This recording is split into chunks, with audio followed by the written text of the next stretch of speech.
The finale. A legacy never to be forgotten. I was swallowed by the light, only to be spewed moments later onto a patch of hardened ground.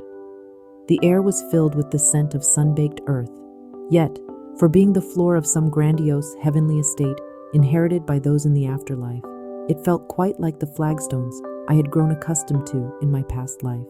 Upon feeling around in my immediate surroundings, my searching hand found soft locks of disheveled hair. It seemed as though Sister Carnelia had come as well as I to meet our Creator firsthand. Gradually, as I lay there, I felt something warm swell within the pit of my stomach. Weary and spent, I just let the feeling spread over me. It was at about this time that the sound of murmurous voices started to fill the air around us. Warm breath tickled across my nose and brow, letting me know that I was being stared at directly in the face. As my eyes adjusted to the intensity of the light, I realized that I was looking into the face of a young girl who beamed back at me brightly with the widest of smiles. However, she seemed a bit young to hold the esteemed position of the goddess. The knell of a bell overhead rang out loud and clear. Strangely, it had sounded exactly like the cathedral's distinctive toll. Taking in this series of events to be rather odd, I picked myself up and at last awakened from the dream which had temporarily invaded my senses. There it was, the familiar cityscape, the sounds, and even the scent of the breeze. I knew the place by heart. It was the public square of the imperial city, which unfolded before the great cathedral of the Septian Church. I opened the fingers of my right hand and stared down at the metallic lump in its palm, entrusted to me by Nicht. Golden filaments of light swirled across the surface of the artifact. I instantly recalled Sister Carnelia's words. "It's alive," she had said, and as I watched the ancient light gradually fade away before closing my hand around its surface once more, I believed it. Supporting each other by wrapping our arms around one another's shoulders, Sister Carnelia and I hobbled and limped our way toward the magnificent cathedral as the awe-inspiring figure of the goddess, Aidios, stood silently with unfurled wings, watching over us from the deep-hued stained glass window above. And as for the events which followed, they were all settled in an orderly fashion. The metallic lump, which Sister Carnelia had so daringly risked her life for, was turned over to His Eminence, the Cardinal, who presided over the cathedral.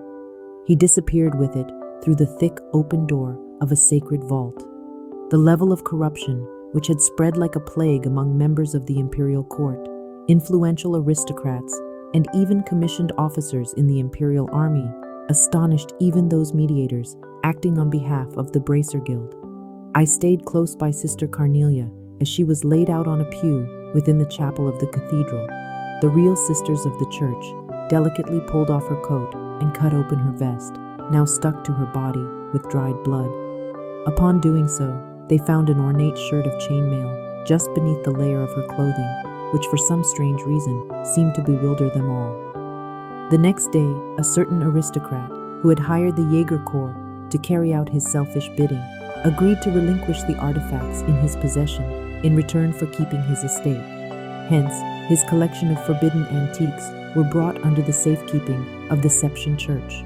Sworn to secrecy, I made immediate arrangements to take leave for the Calvard Republic. My destination, a high-class resort, which turned out to be an excellent way to recover physically and mentally, as well as forget about the series of events which had occurred over the past few days. Naturally, the bracers assigned to provide my escort were none other than Clayton and Pavel, who before we left, guided me without a word to where Sister Carnelia was resting. I talked with Sister Carnelia, who had awoken for a short interval, but as I got up to leave, she reached out her dainty hand and said to me, "Before you go, I want to tell you my real name.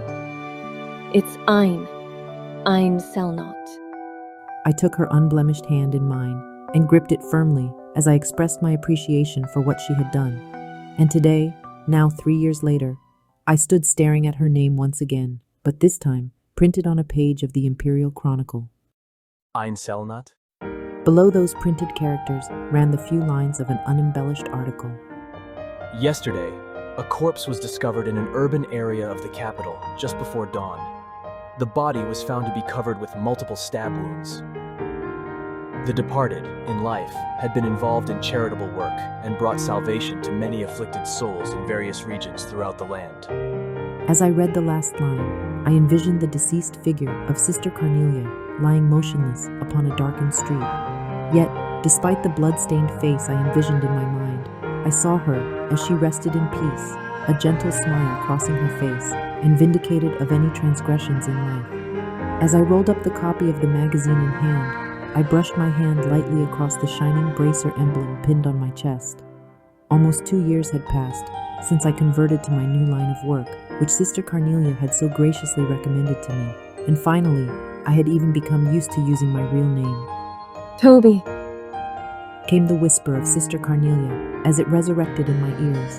Now, only known as Toby, I pressed my forehead up against the cold, clouded window of the passenger car, the refulgent eyes of Sister Carnelia shining brightly like a carnelian stone, forever ingrained in my memory. In my mind's eye, I watched as her coat sleeves trailed out behind her, and she dashed away into the darkness of my memories. Opening my eyes, I gazed out through the window glass, and there, I saw the bleeding rouge-colored illumination of the imperial city as it faded away beneath the heavy white fog. The end.